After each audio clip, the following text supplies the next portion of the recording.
নারী আসনের বিষয়ে এখনও সেটা সমাপ্ত হয়নি, তবে 100 আসন সংরক্ষিত রাখার বিষয়ে সবাই মোটামুটি একমত। এটা নির্বাচন পদ্ধতি কী হবে সেটা নিয়ে সবাই স্বাক্ষর করতে পারবেন, তবে বাকি দুইটা বিষয় এইভাবে আলাদা সংযুক্তি থাকবে যদি আমাদের দলের নির্বাচনী ইশতেহারে এগুলো আমরা উল্লেখ করি স্পেসিফিক।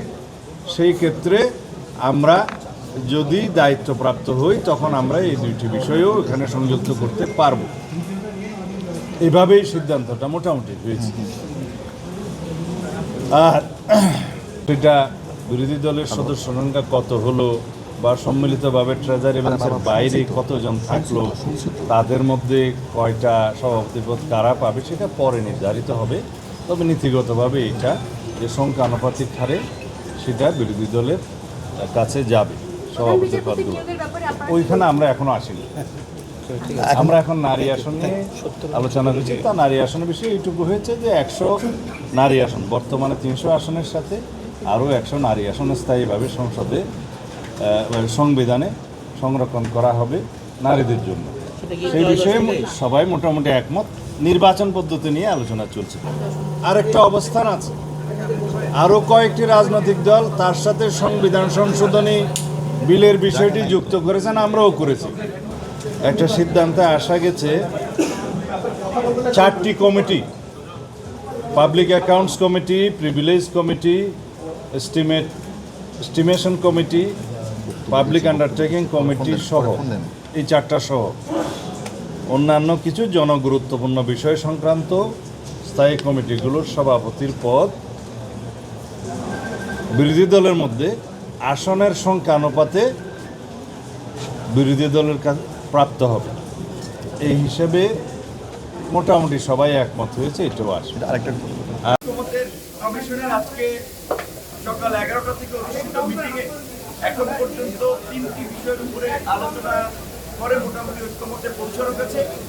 প্রথম বিষয়টি হচ্ছে যে সংবিধানের 70 নম্বর অনুচ্ছেদের ক্ষেত্রে বিভিন্ন রাজনৈতিক দলগুলো 4টি বিষয়ে যে প্রার্থীরা যেন নিজ দলের বিরুদ্ধে ভোট দিতে পারে না, তার মধ্যে দুটো বিষয়ের সমর্থন পোষণ করে 4টি বিষয় আলোচিত হয়েছে।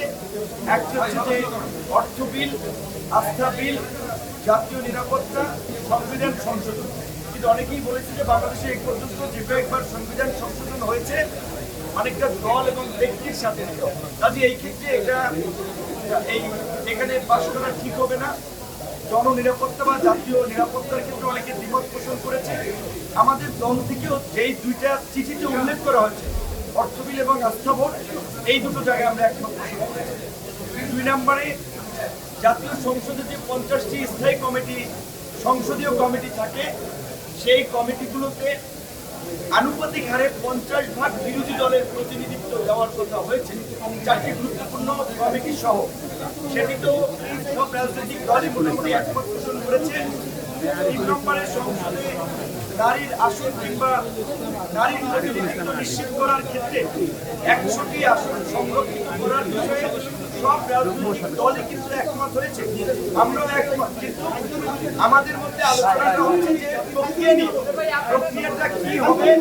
কেউ কেউ বলেছেন যে বর্তমান যে সংবিধান সংস্কার কমিশনের যে প্রস্তাব রয়েছে 100টি আসনের নারীদের জন্য ফিক্স থাকবে, কিন্তু প্রক্রিয়াটা সিলেকশন হবে না, ইলেকশন হবে। অর্থাৎ 100টি আসনে নারীরাই কেবলমাত্র নির্বাচন করবে। সেই ক্ষেত্রে অনেকটা ইউনিয়ন পরিষদ বা ওয়ার্ড পর্যায়ে 3টা ওয়ার্ডের বিপরীতে যেমন একজন নারী কাউন্সিলর কিংবা নারী প্রতিনিধি থাকে, ওই একই প্রক্রিয়া জাতীয় সংসদে হতে পারে। কিন্তু এইটা চূড়ান্ত হয়নি, এটা আমাদের জায়গা থেকে জোরালো প্রস্তাব ছিল। এবং এনসিপি সহ আরো কিছু দল আলোচনা তুলেছে, আমরাও কিছুটা কথা বলেছি। আজকে সম্ভবত আমরা যতদূর জানতে পেরেছি জামায়াত ইসলামী আজকের মিটিং প্রতীকীভাবে বোধহয় বয়কট করেছে। কারণ হচ্ছে 2-1টি বিশেষ দলকে প্রাধান্য দেওয়া বা তাদের কেন্দ্রিক সংস্কার বা জাতীয় ঐক্যমতের আলোচনাটাকে নিয়ে যাওয়ার একটা অভিযোগ বা প্রতীয়মান হওয়ায় এই অভিযোগ জামাত সহ আরো কিছু দল করছে।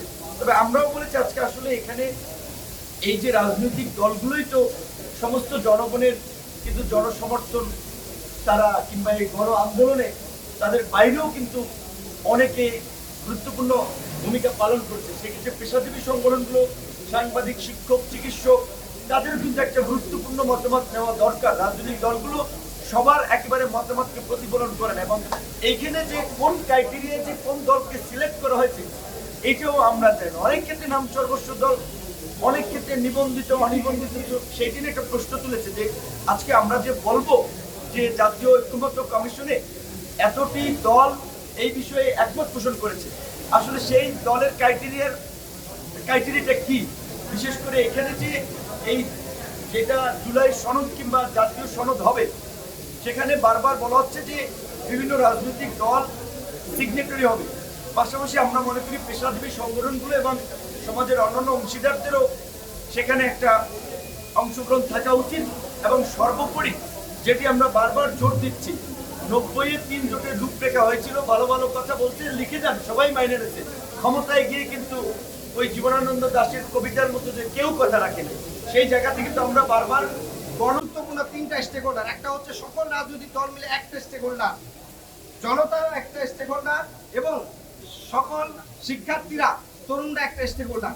সেই জায়গা থেকে রাজনৈতিক দল ডেকে তার মধ্যে আবার কিছু রাজনৈতিক দলকে ডাকা হয়েছে, কিছু আবার ডাকা হয় না। কোন পদ্ধতিতে ডাকা হয়েছে সে বিষয়গুলো সুস্পষ্ট করার জন্য বলেছি। ফলে আজকে আমাদের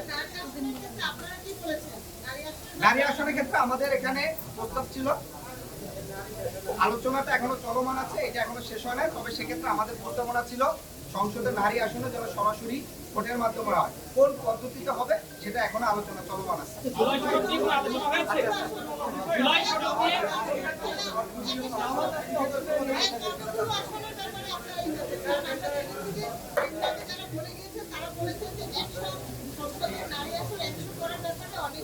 আসনের ক্ষেত্রে সংসদ কমিশনের যে প্রস্তাব যে 100 নারী আসনে, সেটার প্রতি আমাদের পূর্ণ সমর্থন আছে, কিন্তু পদ্ধতিগতভাবে কি হবে সেটা নিয়ে আমাদের বক্তব্য এখনো আমরা তুলি না। এটা এখনো আলোচনা চলছে, এর মধ্যে বিরতি আসছে।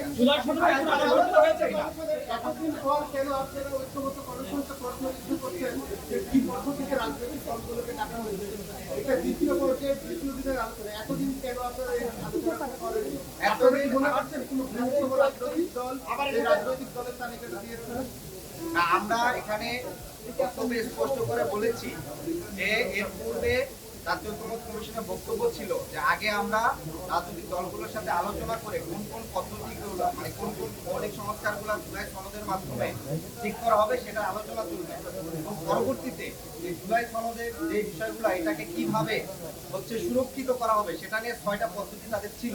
কিন্তু গত 15 দিনে জাতীয় ঐক্যমত্য কমিশনের সভাপতির জায়গা থেকে তিনি যে বক্তব্য দিয়েছেন, সেই বক্তব্যের জায়গা থেকে আমরা মনে হচ্ছে শুধুমাত্র একটি দল ওই 6টির মধ্যে যেই প্রস্তাবটি দিয়েছেন, অর্থাৎ এখানে অনেকগুলো দল বলেছেন নির্বাচনের পূর্বে গণভোট হয়ে এটা হচ্ছে সলিউশন হয়ে যাবে। কারণ এখানে মনে করেন মৌলিক সংস্কারের বেশ কিছু বিষয় হয়তো একটি দল চায়, বাকি 15টি দল চায় না। আবার একটি দল চায় যে দলের জনসমর্থন অনেক বেশি, অনেক দলের জনসমর্থন কম। তাহলে এখানের মূল যে সংস্কার সেটা কোন পদ্ধতিতে হবে? যৌক্তিকতার ভিত্তিতে, নাকি সংখ্যাধিক্যের ভিত্তিতে, নাকি হচ্ছে এখানের যেই বিষয়গুলো সবাই ঐক্যমত হবে সেটা? তাহলে দেখা গেছে যে সকল দল মিলেও সকলের ম্যান্ডেট আসছে না। সেই কারণে আমাদের প্রস্তাব ছিল গণপরিষদ। অনেকগুলো দল গণভোটের কথা বলছে। বিএনপির প্রস্তাব ছিল পরবর্তী সংসদের মাধ্যমে এই জিনিসটি বাস্তবায়ন হবে।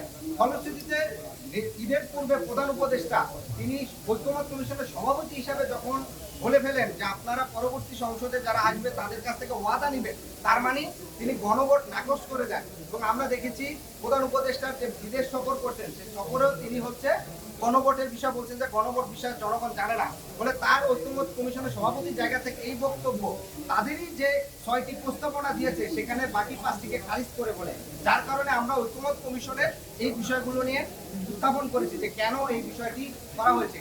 একই সাথে আমরা একটি বিষয় বলতে চাই যে এখানে বলা ছিল জাতীয় ঐক্যমত্য কমিশন সকল দলের সাথে আলাপ আলোচনা করে পরবর্তীতে বাস্তবায়ন কি হবে, এর পরবর্তীতে নির্বাচন কিংবা অন্য সংক্রান্ত আগাবে।